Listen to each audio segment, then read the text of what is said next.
MTV era el canal más popular del mundo en ese momento, pero ojo, esta unión no estaba destinada a fidelizar a los fans que veían WWF.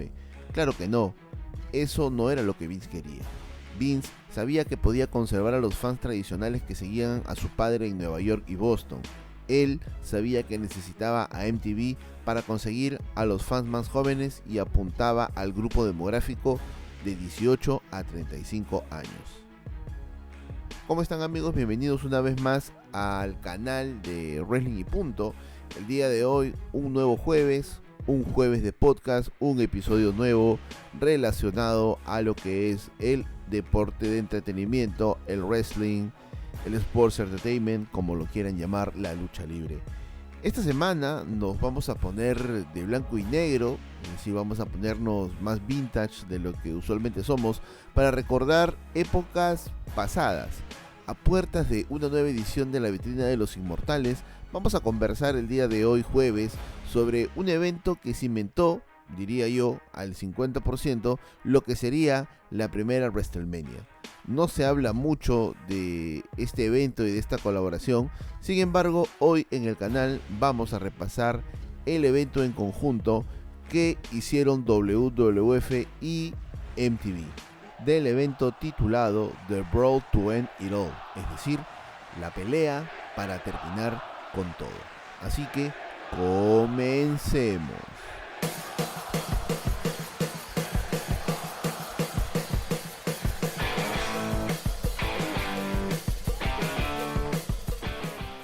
Y bueno, desde 1985, WWF/WWE ha presentado un evento que une al mundo del wrestling profesional, o entretenimiento deportivo para algunos, con la cultura pop como ninguno otro lo sabe hacer, llamado WrestleMania. Han aparecido a lo largo de la historia muchas celebridades, ya sea saludando a la multitud desde las gradas, haciendo entrevistas, comentando o incluso subiéndose al cuadrilátero. Las apariciones de las estrellas de la cultura pop son parte fundamental de la vitrina de los inmortales. Pero lo que distinguió a WrestleMania de otros grandes eventos de su época fue la presencia de Muhammad Ali, Liberace, Billy Martin, Mr. T y Cyndi Lauper. Jim Crockett intentó discretamente que la National Wrestling Alliance fuera una marca importante en los Estados Unidos en lo que a wrestling se refiere. Intentó con todo lo que pudo, pero no llegó a tener una gran escala. Tenían planes para poder hacerse una marca global, sí, pero no les alcanzó. Starrcade 83 fue un gran éxito, pero solamente sería eso. Por otro lado, tenemos al territorio del noroeste, que solía estar dirigido por Vince McMahon. A principios de los 80, cuando su hijo se hizo cargo de la empresa, es decir, el Vince McMahon que todos conocemos, él tenía otros planes que no tenían nada que ver con la National Wrestling Alliance. Vince Jr., al igual que Jim Crockett, vio que su pequeño rincón del país no era suficiente y quería un panorama más amplio. ¿Eso iba a enojar a muchos promotores? Pues claro que sí. ¿Pero a Vince le importaba esto? Claro que no. Entonces, Jim Crockett presenta Starrcade 83 y aparentemente está en la cima del mundo. Pero Vince no se quedó atrás y le dio la vuelta a esta situación. Después de Starrcade, Mr. McMahon comenzó a construir su ejército y a emplear una visión que tenía sobre el negocio. Pero había que tener un estandarte, alguien que pudiese dirigir a esas tropas. Aquí aparece la figura de Hulk Hogan, que en realidad fue contratado por el padre de Vince, es decir, Vince Sr., pero el padre de Vince no contó con algo. Hollywood llamó a Hogan, cosa que no le gustó para nada al promotor, quien inmediatamente lo despidió. Entonces Hogan fue a la AWA y encontró su nicho como babyface, que a la multitud le encantó. La Hulkamania comenzó en Minnesota y fue de la mano con la película de Rocky III. Vince Jr. vio eso, le robó el talento a Bert Gagne, que en ese momento era el promotor de la AWA, e instantáneamente lo convirtió en campeón y en la cara visible de su expansión. Al mismo tiempo, Vince vio otro hombre, un hombre con el que ya estaba familiarizado, un hombre que tenía que ser el antagonista de ese héroe popular. Este antagonista es nada más y nada menos que Roddy Piper. Piper, para ser honestos, no era un luchador muy técnico, pero Vince vio algo que nadie más vio. Piper tenía credibilidad en el micrófono. Piper podría meterse debajo de tu piel durante una promo, y para muestra un botón, o bueno, varios botones. Vayan a YouTube, pongan promos de Roddy Piper y se van a dar cuenta de lo que digo es cierto. Con todo esto a su favor, Vince McMahon lo firmó. Piper fue emparejado junto a Paul Orndorff, Mr. Wonderful, pero Vince le dio la oportunidad de venderse aún mucho más y le dio tiempo en televisión con el segmento Piper's Pit, que se convertiría en el lugar para construir feudos y rivalidades en los próximos años, pero también haría que los fanáticos les encantara odiar a Piper aún más. Piper, un tipo irreverente, una bala perdida, no tenía reparos en hacer las promos creíbles, todas sus promos. Te podía convencer Piper con una frase. Como le digo, no crean lo que dice JF. Vayan a YouTube, pónganle pausa a este video un momento, escuchen la promo, regresen y se van a dar cuenta que lo que digo es puritita verdad. Vince McMahon, el Vince que todos conocemos, como lo dije en un principio, tenía que darle la vuelta a la situación y empezó a cambiar de manera progresiva el roster de luchadores que tenía por otros luchadores, digamos, un poco más llamativos. Atrás quedaron gente como Bob Backlund, Tony Atlas, Rocky Johnson, y en su lugar teníamos a Paul Orndorff, Roddy Piper, Hulk Hogan, Greg Valentine, entre otros. Este cambio no se debió a que Vince no quisiera trabajar con estos luchadores de la vieja escuela, sino que esto no le daría a Vince lo que él quería. Jim Crockett tuvo un evento de circuito cerrado, pero Vince quería aún más. Vince quería y consiguió prime time en televisión en una cadena que en aquellos años tenía mucha popularidad. Esa cadena era MTV. MTV, o Music Television, era lo más popular del mundo en ese momento.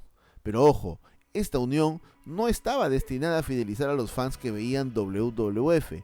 Claro que no, eso no es lo que Vince quería. Vince sabía que podía conservar a los fans tradicionales que seguían a su padre en Nueva York y Boston. Vince sabía que necesitaba a MTV para conseguir a los fans más jóvenes y apuntaba al grupo demográfico de 18 a 35 años. Ojo, aquí voy a hacer un paréntesis. MTV en ese momento le hacía honor a sus siglas. Music Television, un canal destinado a pasar videos musicales, a cubrir todo lo que es el entretenimiento de música, videos, conciertos, entrevistas, todo lo que tenga que ver con el mundo de la música. MTV lo tenía, y MTV era un canal top, no como lo que actualmente es, un canal lleno de realities y demás. Antes MTV, entre los 80, 90 y parte de los 2000, era popular y le hacía, como lo dije hace un momento, honor a sus siglas. A principios de la década de 1980, la apariencia de un artista musical era más importante que nunca debido a la creciente popularidad de MTV. La presentación visual de un artista se volvió fundamental para su éxito. Un video exitoso podría cambiar una carrera. Y es aquí donde aparece la figura en el lado musical, todavía no en la lucha libre, ojo. Aparece la figura de Cyndi Lauper. Como diría el amigo Fou, Para los pulpines, para los que viven debajo de una piedra, ¿quién es Cyndi Lauper? Bueno, Cyndi Lauper es una cantante, actriz, empresaria, activista, compositora estadounidense con una extensa carrera en la música. Ella nació el 22 de junio de 1953, actualmente tiene 70 años y tiene una extensa discografía. Pero volviendo al lado de la lucha libre, MTV quería ser parte y darle tiempo también en televisión a la lucha libre y se pactó un evento. Este primer gran evento, un lunes por la noche del 23 de julio de 1984, la pelea para terminar con todo en español latino. No me pidan en inglés, por favor, sé que mi inglés es muy malo. El evento tuvo dos versiones hasta cierto punto. Primero, fue transmitido por MTV y también a través del circuito cerrado del Madison Square Garden. Hablando del Madison Square Garden, tenía que hacerse en este recinto porque WWF iba con todo para poder comerse al éxito que tuvo Starrcade. Esta alianza entre WWF y MTV fue importante por muchas razones. En primer lugar, este evento fue en vivo en horario prime time, un lunes. En segundo lugar, fue en MTV, la cadena de moda en aquel momento para el grupo demográfico que WWF apuntaba. Y como tercer lugar, exponer también a la lucha libre femenina. Una lucha por el título femenino fue el evento principal de el Madison Square Garden y se presentó en horario estelar, en horario donde las audiencias son top. En ese momento eso era un enorme riesgo. ¿Pero por qué JF? Bueno, estamos hablando de los 80s, 84. Yo mismo voy a responderme aquí.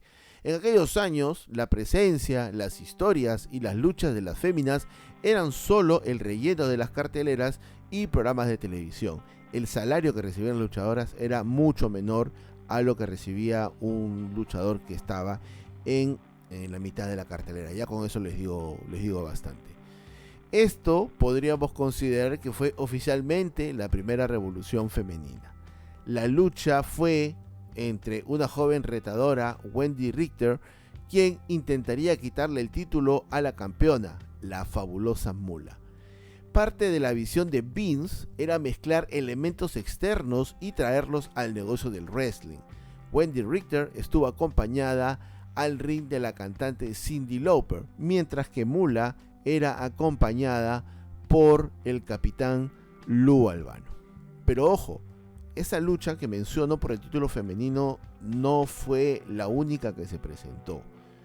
Vamos a repasar rápido la cartelera. Sika derrotaba a Ron Shaw, The Iron Sheik derrotaba a Tony Garea, Tito Santana, campeón intercontinental, luchaba contra Bob Orton Jr., Bob Backlund se enfrentaba a Paul Vachon, Hulk Hogan se enfrentaba a Greg Valentine por el campeonato de WWF, Antonio Inoki se enfrentaba a Charlie Fullon, Adrian Adonis y Dick Murdoch se enfrentaban al Sargento Slaughter y a Terry Daniels, Paul Orndorff se enfrentaba a Chief Jay Strongbow, AFA, la otra parte de los Wild Samoan, luchaba contra René Goulet y Antonio Inoki ganaba una batalla de 20 hombres. La lucha por el título femenino fue el único combate del evento que se transmitió por MTV. En el evento principal del circuito cerrado de televisión del Madison Square Garden, Hulk Hogan cubrió a Greg Valentine para retener el campeonato mundial de la WWF. Volviendo a lo que es el main event de esta cartelera, la disputa empezaría entre el capitán Lou Albano y Cyndi Lauper, es decir, los managers de los mencionados anteriormente, de Wendy Richter y de la fabulosa Moolah. El capitán Lou Albano tuvo una participación en el video de Cyndi Lauper, Las chicas solo quieren divertirse, o Las chicas solo quieren pasarla bien, o más conocido como Del chancho su huevo. Cyndi Lauper y el capitán Lou Albano estaban causando un gran revuelo fuera de los espectáculos de wrestling. Pero ¿cómo se da esta participación? Cyndi Lauper conoció a Capitán Lou Albano durante un viaje a Puerto Rico. Fue un encuentro casual que pronto se haría conocido como el Rock and Wrestling Connection de la WWF. También este main event representaba que las mujeres tuvieran un mayor tiempo en televisión y sobre todo un paso más para Vince McMahon y su expansión nacional. Si bien es cierto, Cyndi Lauper no era una gran fanática de la lucha libre profesional, su manager David Wolf sí lo era. Wolf fue quien reconoció a Lou Albano en el avión y se presentó a sí mismo y a Cyndi Lauper. La conversación llevó a Capitán Lou Albano a tener una participación en el video musical de Cyndi Lauper. Vince McMahon vio esta amistad como una oportunidad demasiado buena para dejarla pasar y contactó a David Wolf con la esperanza de que Cyndi Lauper le devolviera ese favor. Después de algunas negociaciones y persuasiones, Cyndi Lauper acordó mencionar a la WWF cuando apareció en el programa The Tonight Show con Johnny Carson. Esa mención ayudó a crear un poco más de expectativa y a poner el nombre de WWF en otros medios. Con la presencia de Lou Albano en el video musical, se convirtió él automáticamente en un hombre más conocido y prácticamente era tratado como una estrella de cine de los años 80. Esta canción de Las chicas solo quieren divertirse fue lanzada el 17 de octubre de 1983 en los Estados Unidos y el 30 de diciembre de 1983 en el Reino Unido. Esto definitivamente llegó a la cabeza de Lou Albano y como parte del kayfabe, en el episodio del 28 de abril de 1984 de Championship Wrestling, durante el segmento Piper's Pit, Lou Albano dijo que él era la verdadera estrella y que hizo a Cyndi Lauper bajo su dirección, es decir, se daba a entender en el kayfabe que Lou Albano manejaba algunos negocios de Cyndi Lauper, era el responsable del éxito de la rubia. Él fue la razón por la que el video fue el número 1 y por el que las mujeres no pueden ser estrellas en un mundo dominado por hombres.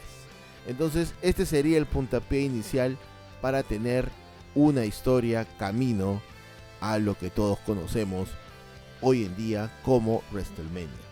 El 19 de mayo de 1984, Dave Wolf, el representante de Cyndi Lauper, presentó, también en el kayfabe, una demanda para el Capitán Lou Albano, alegando que Albano, de hecho, ni siquiera era manager de Cyndi Lauper. Lou Albano garantizó que presentaría a Cyndi Lauper en las siguientes semanas para demostrar que realmente él era el verdadero manager. Sin embargo, el artista nunca apareció en los programas. En la edición del 2 de junio de 1984 de Wrestling Challenge, el manager de Cyndi Lauper, Dave Wolf, apareció en Piper's Pit y dijo que él sería quien llevaría a Cyndi Lauper a Piper's Pit. Y en efecto, 2 semanas después, la misma Cyndi Lauper aparecería en el programa conducido por Roddy Piper. Cyndi comenzó a reírse de las afirmaciones de Lou Albano, pero luego se enojó y atacó verbalmente e intentó destruir de a pocos el set de Piper's Pit. Esto llevó a que Piper acosara a Cyndi Lauper y le exigiera unas disculpas para Lou Albano. En lugar de disculparse, Cyndi Lauper lanzó un desafío. Ella dice que no es luchadora, pero tiene una amiga, y su amiga desafía a una luchadora elegida por Lou Albano a un combate. La semana siguiente, Lou Albano anunció que nada más y nada menos que la fabulosa Mula será la luchadora que lo represente y esta lucha sería por el título femenino. Dicho esto, el combate se transmitiría obviamente por MTV. Si analizamos la lucha, no fue lo que se esperaba. Ya habían pasado los mejores momentos, como era de esperarse, de la fabulosa Mula, pero finalmente tuvo que dejar el título, ya que la visión de Vince McMahon con respecto a lo que es la lucha libre femenina era rejuvenecerla, y qué mejor que la persona de Wendy Richter para poder hacerlo posible.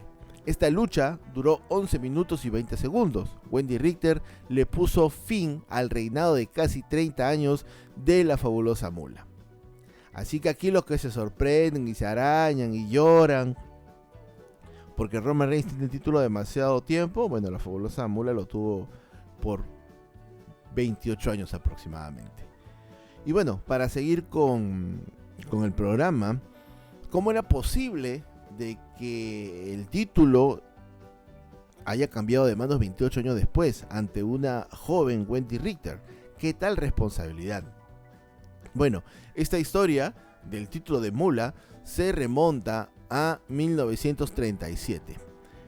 Mildred Burke es reconocida como la primera campeona femenina de la National Wrestling Alliance gracias a una victoria en 1937.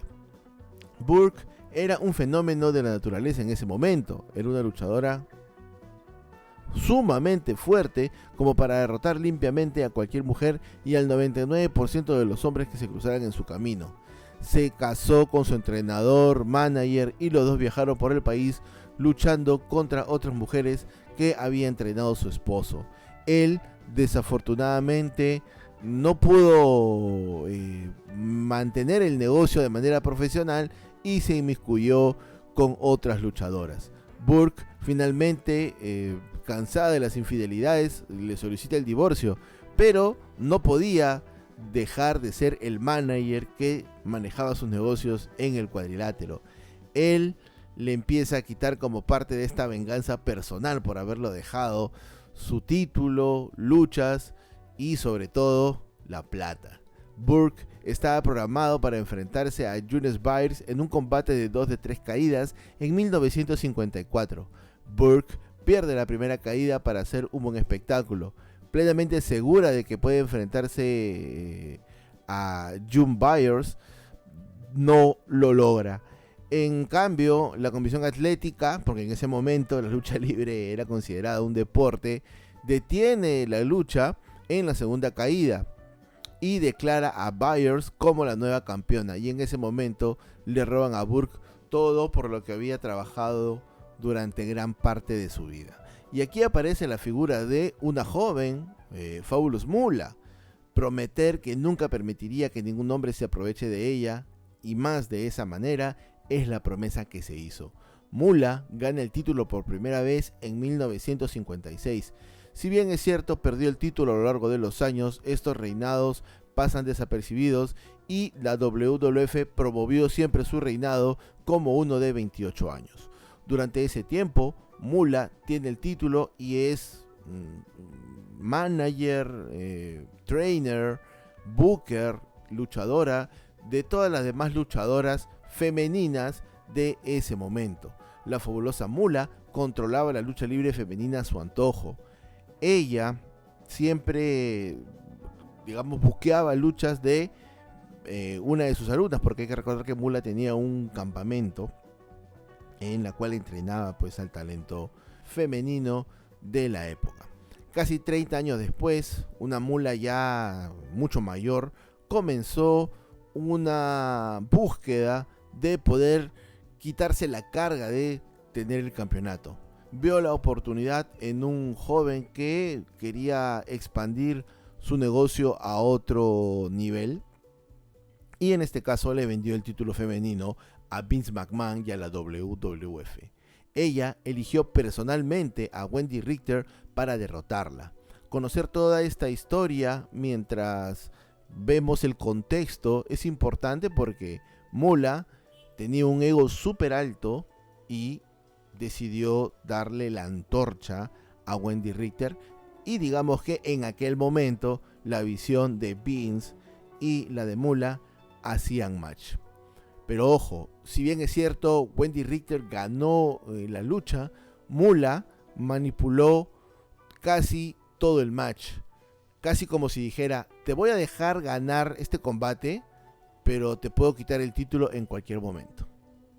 La cartelera completa fue presenciada por 23.416 asistentes al Madison Square Garden y millones más viendo el match en MTV. Este programa generó una calificación de 9 puntos, que en ese momento era la calificación más alta que MTV jamás haya recibido por cualquier otra cosa. La enorme calificación sorprendió de manera positiva al presidente y cofundador de MTV, Les Garland, quien inmediatamente quiso hacer más negocios con WWF. Después de esa colaboración entre MTV y WWF, exactamente el 18 de febrero de 1985, la WWF promovería otro evento, nuevamente bajo la señal de MTV. Entonces, este evento entre WWF y MTV, la pelea para terminar con todo, ayudó a promover dos cosas. Primero que nada, la expansión que Vince McMahon quería tener para su producto, abanderando a Hulk Hogan con el título máximo, y sobre todo trabajar de a pocos la historia para poder tener a Wendy Richter y a Lou Albano y a Cyndi Lauper y a Moolah en WrestleMania.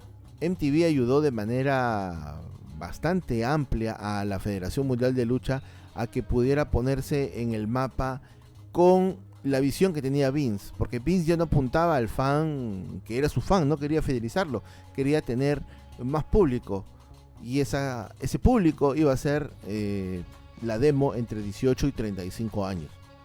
Entonces, qué mejor que un canal musical, un canal de entretenimiento para poder hacer esto posible. WWF se benefició más que MTV de WWF, esa es la realidad. Entonces, estando puertas de la vitrina de los inmortales, hemos querido repasar este 50% de lo que fue la génesis de WrestleMania, porque todos hablan de WrestleMania mientras se acerca a la vitrina de los inmortales, pero aquí tienen una opción diferente para que puedan saber cómo se gestaron algunas cosas antes de llegar a el evento de eventos. Entonces, hasta aquí llegó mi amor. No se olviden que pueden seguirnos también en nuestras redes sociales. Búsquenos en Instagram, en Twitter o en X, en Facebook, en YouTube. Aquí, por favor, si el algoritmo te trajo y no te has suscrito, por favor ayúdanos con un like, suscríbete, activa la campanita para que seas el primero en recibir este contenido, que no solamente sale todos los jueves, sino también tenemos los importantes aportes del amigo Fo con su show favorito de AEW. Así que bueno, también no se olviden de seguirnos en TikTok, esta red social que nos ha ayudado a crecer muchísimo. Así que sin nada más que decir, un abrazo para ti y un abrazo para todas las personas que nos escuchan. Se cuidan.